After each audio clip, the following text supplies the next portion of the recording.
The business world now. Today we're going to focus on what branding is and how to create a successful brand. To give us some insight on the subject, we're joined by executive professional Ozan Batigun. Thank you very much for joining us, Ozan. Hi, David. Thank you. Now, let's begin by giving a definition of what a brand is. Tell us what defines a brand. Well, brand is something that you have a very, very strong product and you create great company effort, campaigns and everything on it.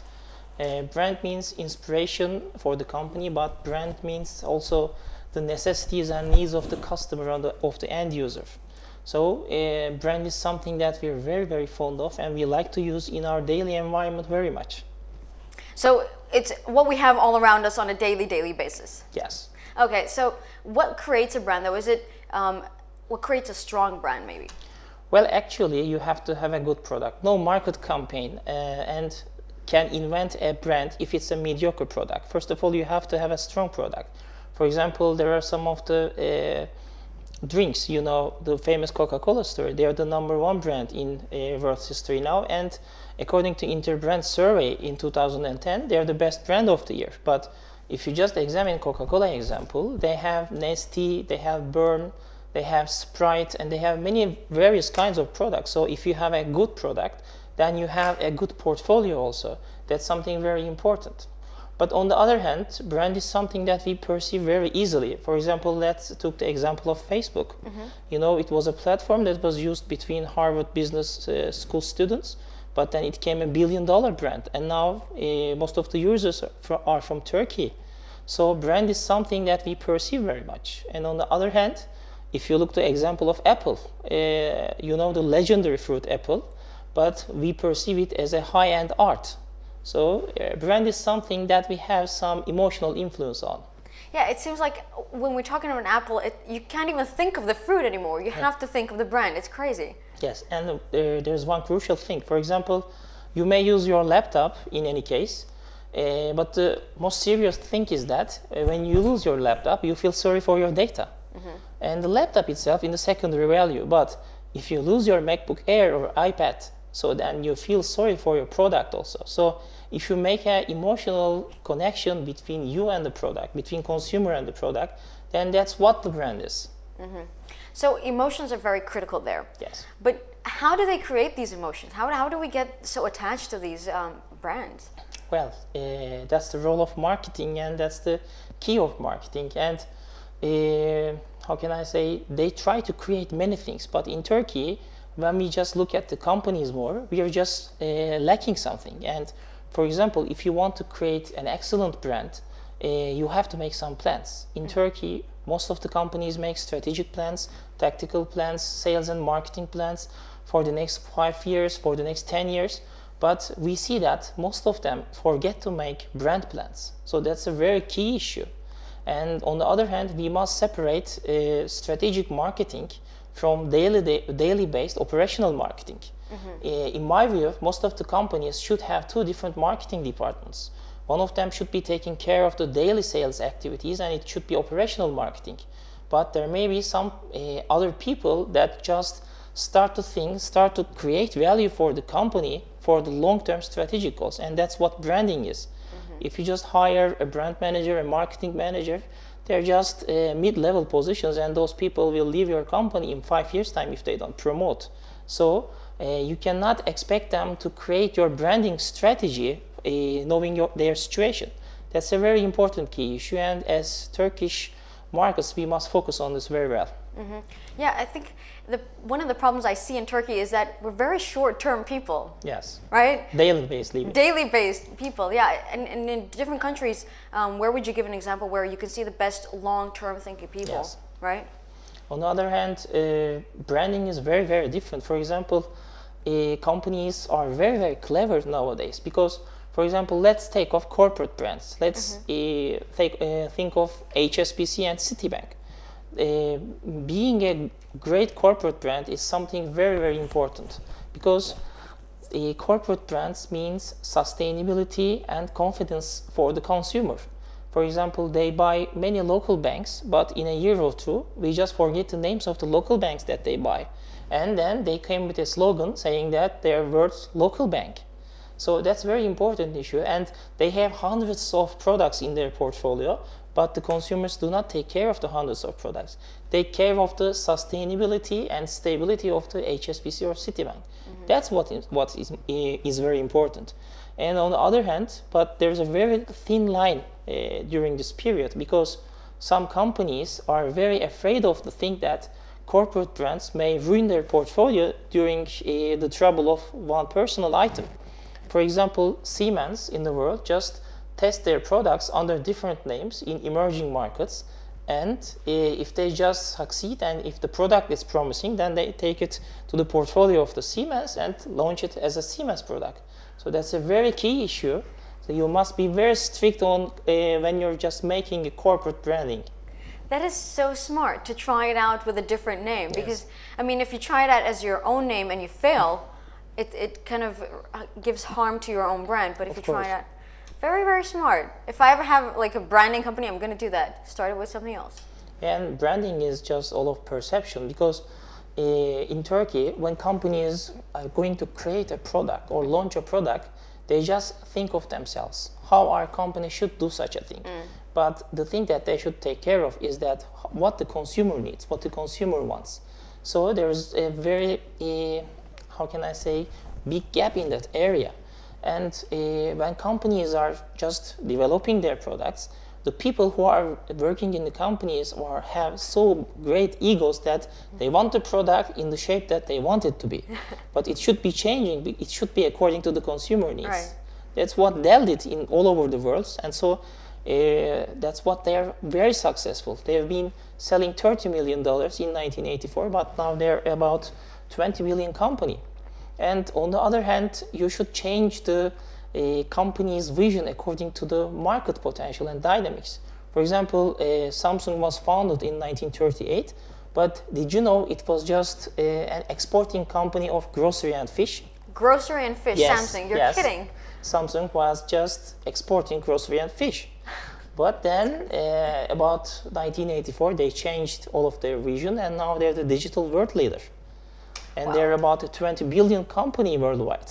That's amazing. Yes, that's amazing. But the thing is that it's not very easy to be they're the 19th biggest brand of the world, but they came here by spending too much. So if you want to make branding, then you should think that you should spend too much also. And is it also still important to be the first in what you're doing? Of course.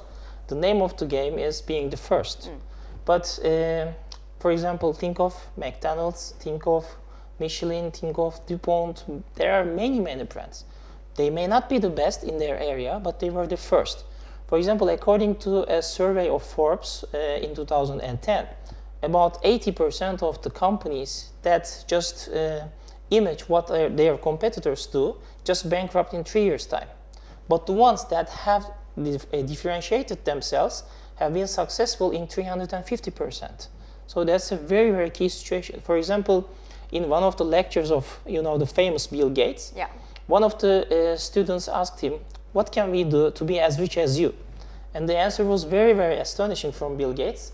He said, whatever you do, don't do what I do. Because all the money in that business has already been earned by me in what I do. So please do something different. So that's the key issue. In my area, it's different. For example, in pharma sector, if you just launch a product with very little side effects, with a powerful efficacy, you may be the fifth, but you may be the market leader. But in other markets, whatever you do, you should be the first. So it could be a key to have very, very good product, but if you're the first in it, you have a much, much bigger chance. And the perception is important. For example, there is a very strange survey by Garrison Group. It's done in February 2011. And they say that who want to use BlackBerry and who want to use iPhone 4. And they just group the people according to this habit. And they stigmatize BlackBerry users as people who are workaholic, who are very keen to networking, and who like to just take control of everything. Whoa. And but the iPhone 4 users are classified as people who have high self-confidence than they should have and who are very creative. But there are many surveys like this. For example, they just group the people. Okay, I'm going to have to stop you there and ask you, are you a BlackBerry user or an iPhone user? Well, my company phone is BlackBerry, but my personal phone is iPhone 4. You have both? So I have both of them. That's After good the balance. survey, Okay. I bought both of them. That's good. Yeah. And on the other hand, for example, they just classify the people according to the time they sleep or the time they get up. For example, in the United States, companies, when they want to hire people, for example, they may prefer early birds. For example, if they want to have a stable job, if they want to harmonize the people who enter the company, but if they want creative people who are more or less unpredictable, then they choose the people who get up very late. So it's a very interesting thing in Turkey. So unpredictable and late, I mean, that might be negative, but it's also the ones who are spontaneous and creative, Yes, right? Yes, yes. okay. Yeah, I'm a late sleeper, so. We don't know the exact scientific explanation, but there will be more explanations in future. Okay. Well, of course, for these brands, it's also important to have customer loyalty. I mean, it's not only about having them buy your brand once, but it's having to come back all the time. How do you create loyalty? Well, actually, a good brand has two very important issues. One of them is that you should have an excellent product, a unique product. And the second one is that not only you have a good product, but you also have a good after-sales service. The customer has two big stages in its purchase. One of them is the product itself, and the second one is that when the customer experiences the product in the office, in home, or in his daily life.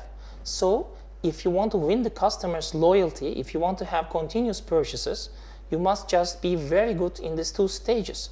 And apart from this, there is word of mouth marketing, the guerrilla marketing. If people want to buy something, they just ask their relatives, they just ask their friends. And as people, or as Turkish people we are keen to talk on things that we are not very fond of, we don't like. If we just find something amazing, we say, okay, it's good, but if you don't like it, we can talk for hours. Hours, right? So companies must be very, very crucial when they're just attacking their after-sales services, their customer loyalties. Yeah, I think the customer service shows, if you have good customer service, you feel like they care about you. It's not just about, you know, selling that product and making the money, but it's actually because they I will want just you to be interrupt happy. you. You know the Domino's example? Yeah, give me the Domino's yes. example. For example, in United States, in one of the Domino's pizza restaurants, the restaurant was going to be out of pizza. And the head of the restaurant just called the associate vice president of Domino's Pizza and said that we are going to be out of pizza and there are customers here. And if we face such a problem, it wouldn't be very good for the reputation of Domino's. The vice president just took the advice, and in an hour he prepared a private jet and sent many pizzas to the Houston. But unfortunately, the jet couldn't be at the airport in early time, and so many of the customers have come to the restaurant and they left the restaurant as there's no pizza. But the employees of that restaurant has been very miserable with that, and just for a month's time they wear black belts and to emphasize their sadness. And this black belt and the approach of the employees has been just spread to all United States, and it's been very, very appreciated by the customers. So it's not only just you create a brand loyalty, it's that you create an employee loyalty also. So it's very important in Turkey, in all over the world. But in order to have such kind of things, you should have good, educated, experienced, qualified, everything, etc. Yeah, I think that shows the vision of the vice president and the one who is sending the jet, that to show the importance of if we don't get there in time, something bad will happen. Yes. Here, I don't know if they would have done the same thing in Turkey.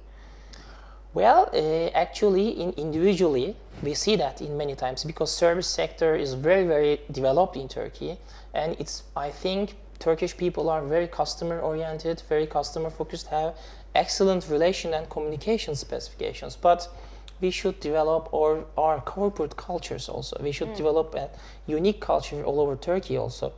On the other hand, there are some very different things. That slogan is very important for marketing also. In Turkey, I have some slogans in my mind, but I want to just give some global examples. For example, we all know the HP slogan, invent, or Apple, think different, Xerox, the document company. So they have very, very unique slogans that we just do not see, but we have in our minds. And for example, there was a very big disaster with Philips. For example, about 10 or 14 years ago, they just launched a new slogan, and it was from sand to chips. They were telling that the chips were made of sand, but they were converting sand into chips. But it has nothing to do with the consumer. Nothing. And then they changed it, and they said that Philips invents for you. So what? It was a failure again, and at last they found something new, sense and simplicity. So now we all know sense and simplicity everywhere. So slogan is very important also. Yeah, I think it's what sticks in your mind. I mean, when you say something like "just do it," for me is one of the things. You know, you can't say the sentence without thinking of Nike anymore. Of course. And one other very important thing is that in our daily life, for example, we are now in 2010 and everything has changed. We have global companies, we have very big local companies, but in Turkey, it's not always eager to be just a company, just act for earning money, just earning for profit. So you should create some value for the environment. You should create some value for the society also. So now I think it's time for all the companies to be a hybrid company. When I mean hybrid company, I want to mean that the companies should also create value to the environment, to the society, while they're earning profits. And they can do this just by ameliorating their supply chains, just by approaching the projects on greenfield projects. And I think instead of having an image, having a perception of they're cutting the trees, they're just ruining the environment, and companies can serve for the government, serve for the people, serve for the society. That's a new problem. Not also the companies, also the leader of the companies should also serve for the employees also. And I think in our next decade, we will be talking too much about this. So yeah, I think with what the world is caring about from day to day, we're caring about the environment now. Yeah, that has to kind of be implemented in your vision too. What about how you launch a big project or a brand? Is there a good way to do that that's very effective? Well, when you launch a good product, for example, you must be thinking of it in from every angle. And it's not easy to launch a product. We see many launches, but we don't see global Turkish brands. For example, according to Interbrand classification, we don't see any Turkish brand in the top 100. The most valuable brand of the world is Coca-Cola, then comes IBM, then comes Apple, then comes Microsoft, Google, and then we see Louis Vuitton even, but we don't see Turkish brands. And so that's why I'm very sorry about it. I think Turkey has to learn marketing, and we have a marketing wizard. It's called United States, and there are many, many different things that we can learn from them. They launch many companies, they make market researches, but in Turkey, for example, when you want to make a market research, they say it's a big cost. It's a big cost, but market research just gives you the data of the consumer, and the consumer and end user is the person who are buying your product. So that's very important. Well, do you guess that in the near future we might have some brands that are going a little bit? I think the closest we've seen maybe one of them is Mavi jeans. Yes. A little bit, I guess.